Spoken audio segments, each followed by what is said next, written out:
தேவனுக்கே மகிமை உண்டாவதாக.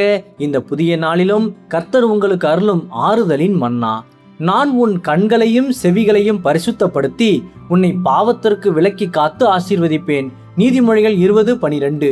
கேட்கிற காதும் காண்கிற கண்ணும் ஆகிய இவ்விரண்டையும் கர்த்தர் உண்டாக்கினார். கிறிஸ்துவுக்கு பிரியமானவர்களே, உங்களை அவ்வப்போது பாவத்தில் தள்ளும் தவறான காரியங்களை உங்கள் கண்களும் காதுகளும் தினமும் நாடுகிறதா? கேட்கிற காதும் காண்கிற கண்ணும் ஆகிய இவ்விரண்டையும் கர்த்தர் உண்டாக்கினார் என்ற இந்த வேத வசனம் நமது அவயவங்களை உண்டாக்கின கர்த்தரிடத்தில் நாம் கணக்கு கொடுக்க வேண்டும். ஆதலால் நமது அவயவங்களை நாம் பரிசுத்தமாக பயன்படுத்த வேண்டும் என்று அழகாக உணர்த்துகிறது. அன்று யோபு தன் கண்களோடு உடன்படிக்கை செய்து பாவமானவைகளை பார்க்காதபடி தன் பார்வையை பரிசுத்தமாக காத்து கொண்டு தேவனுக்கு பிரியமாக உண்மையுடன் வாழ்ந்தார். அதுபோல இன்று நீங்களும் உங்கள் கண்களையும் காதுகளையும் உலகத்தின் தீமையான காரியங்களுக்கு முற்றிலுமாக விலக்கி தேவனுடைய வசனத்தை கேட்பதற்காக முழுமையாக அர்ப்பணிக்க வேண்டும்.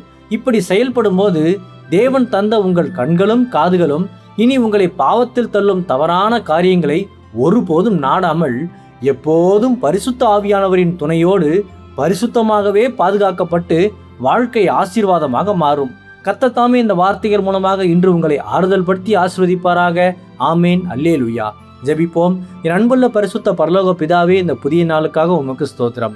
பாதுகாப்பின் ஆவியானவரே, இன்று என் கண்களையும் செவிகளையும் பரிசுத்தப்படுத்தி எல்லா பாவத்திற்கும் விலக்கி காத்து ஆசீர்வதித்தருளும்.